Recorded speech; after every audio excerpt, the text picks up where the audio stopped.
Yeah, Bill's sitting around. He got his wife out of the house. He had had enough money somehow to buy a few extra bottles of gin, and he had them hidden around the house. So he was going to get good and drunk while she was gone, make sure he was passed out before she got home, and have a bottle hidden near the head of the bed so when he woke up early in the morning and DTs and sick, he could pour it down his neck so it didn't look so obvious. I mean, any of us that were ever drinkers know the experience of all of that.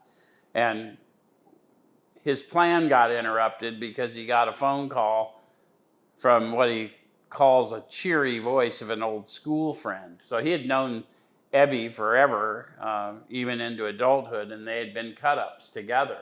And the one thing Bill knew is that no matter how bad he got, at least he wasn't as bad as old Ebby. Old Ebby had been committed for alcoholic insanity, you know.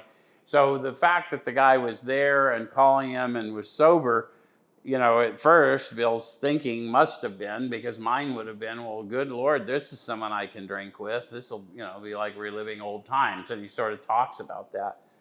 But when Ebby gets there, Bill's already drunk and drinking, and he opens the door, and Ebby doesn't look like Ebby. He doesn't, you know, he's got the different look, and he talks about the different look, and he knows the experience of him coming in is different.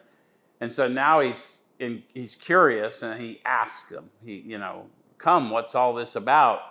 And Ebby says, oh, I've got religion. And I think about how devastating that would be to my plan when I'm drunk and drinking. And I'm thinking we're going to cut up and just rip the town up like old times. And now dude's telling me he's got religion. That's why he's not in prison. That's why, you know. And I'm like, oh God, here comes a sermon.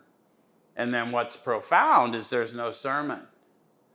What Ebby does is he demonstrates the power of testimony. He talks about how two guys he didn't even know came to his hearing, said they had a solution to alcoholism, and they didn't think he needed to go to jail, and they would take responsibility for him if he could be released to them.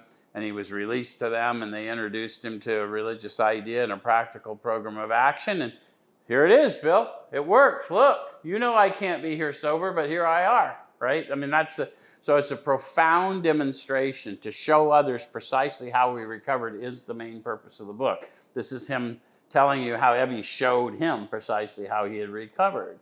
And Bill was completely floored because this guy wasn't behaving that way, but he knew just in his heart of hearts, he knew as he started talking to him, this was the same guy, but he was different. And his roots grasp a new soil, you know, again, back to that metaphor. So by the time he's finally in the conversation, you know, would I have this thing? He had come to pass his experience along to me if I would have it. He didn't come to pass information or a book or a meeting list, because none of that existed.